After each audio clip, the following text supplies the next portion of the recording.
వెనజువెలాలో సంభవించిన వరుస భూకంపాలు పెను విషాదాన్ని మిగిల్చాయి. వెనజువెలాలోని మరోసారి భూకంపం సంభవించింది. ఈసారి దీని తీవ్రత రిక్టార్ స్కేల్ పై 4.9గా నమోదైంది. మొదటిసారి భూకంపంలో వందల్లో మృతుల సంఖ్య ఉండడంతో భూకంపం అంటే స్థానికులు బెంబేలెత్తిపోతున్నారు. రాజధాని నగరం కారకస్, మరాకే సమీపంలోని ఈ ప్రభావం కనిపించడంతో ప్రజలు వణికిపోయారు. మరోవైపు ఇటీవల సంభవించిన భారీ భూకంపాల కారణంగా ఆ దేశానికి 63,000 కోట్ల నష్టం వాటిల్లినట్లుగా అంచనా. మరోవైపు ఈ దారుణ ప్రకృతి వైపరీత్యం కారణంగా మృతుల సంఖ్య రోజురోజుకు పెరుగుతుంది. ఇప్పటి వరకు 1,430 మంది ప్రాణాలు కోల్పోగా 3,200 మందికి గాయపడ్డారు. మరో 69,000 మంది ప్రజలు గల్లంతయ్యారు.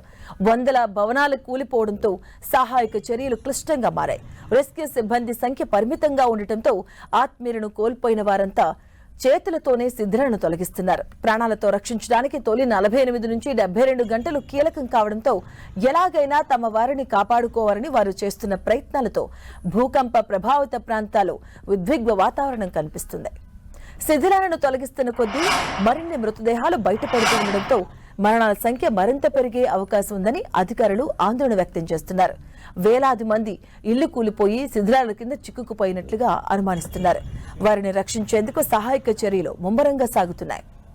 లాగ్వేరా రాష్ట్రం జంట భూకంపాలతో తీవ్రంగా ప్రభావితమైంది.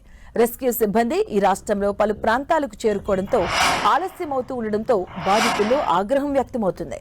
8 అంతస్తుల భవనం కోరడంతో తన 5 ఏళ్ల కుమారుడు మరికొంతమంది బంధువులు చిక్కుకుపోయారని జెన్నిఫర్ అనే మహిళ వాపోయారు.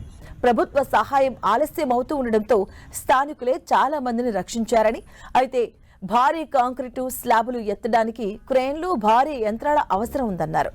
ఇక భూకంపం వల్ల తీవ్రంగా దెబ్బతిన్న లాగురై ప్రాంతంలో పర్యటించిన ఆ దేశ అధ్యక్షురాలు రోబ్రిడ్జ్ వీలైనంత ఎక్కువ మంది ప్రాణాలు రక్షించడానికి తాము చివరి వరకు పోరాడతామన్నారు.